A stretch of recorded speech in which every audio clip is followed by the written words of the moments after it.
नाज़िम सुल्तान कोट वेझो high school जी इमारत ज़ुबून हाल हुअण उस्तादनि ऐं फर्नीचर जी खोट सबबि ॿारनि जी तालीम मुतासिर थी रही आहे। इन हवाले सां रिपोर्ट कर रहियो आहे इसरार Chandio.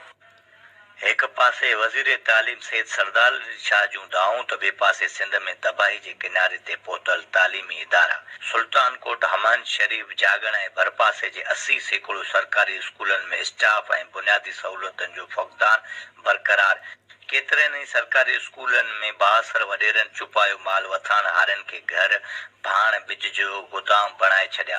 Government boys high school ॾिया जी इमारत ज़बून हाली जो शिकार फर्नीचर न हुअण सबबि शागिर्द पट ते वेही इल्मु पढ़ाइण ते मजबूर। हाई स्कूल ॾिया जे शागिर्दनि शागिर्दाननि उस्ताद अब्दुल हफ़ीज़ बुरोई ऐं अब्दुल वहीद कटबार जे अॻुवाणी में एहतजाज कंदे केटीएन न्यूज़ सां ॻाल्हाईंदे चयो त सिंध हुकूमत खां मुतालबो आहे गवर्नमेंट सिंध खां महकमे तालीम खां असांजा जेके चूंडियल नुमाइंदा आहिनि उन्हनि खां त हिन स्कूल जी बराए करम जेको आहे सो तामीर कराई वञे। असां वटि उस्तादनि जी शदीद खोट आहे। वज़ीर आला खे वज़ीर तालीम खे सरदार अली शाह खे त असांजे स्कूल में उस्ताद 2 आहिनि।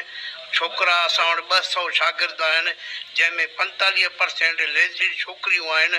उहे छोकिरियूं ॿाहिरि ॿिए स्कूल में हमायन स्कूल असांजे ॻोठ खां 8 किलोमीटर परे आहे, ओॾे वञी नथा सघनि। ॿार पढ़ण जे लाइ तयारु आहिनि, उनखे पढ़ाइण वारो कोई कोन्हे। सिंध गवर्नमेंट खे अपील था कयूं त हिते जेके उस्तादनि जो स्टाफ वधायो वञे ऐं नियाणियुनि जे लाइ फीमेल टीचर रखियूं वञनि जीअं उहे सही तरीक़े सां उन्हनि खे पंहिंजो हक़ ऐं पंहिंजी तालीम मुताबिक़ उन्हनि खे सुठी तालीम ॾियनि।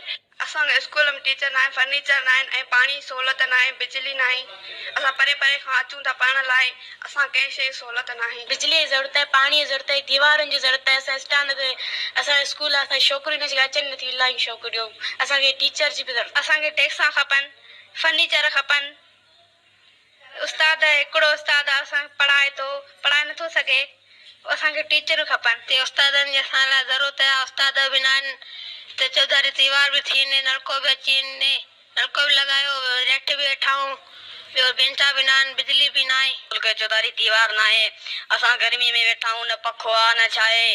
असां हेठि असांखे बेंचा ॾिना वञनि, चौधारी दीवार लॻायो वञे, न नलको आहे न पाणी आहे, कुझु बि सहूलियत असांखे न आहे। इदारा महिरबानी करे असांखे कुझु सहूलियत ॾिनो वञे।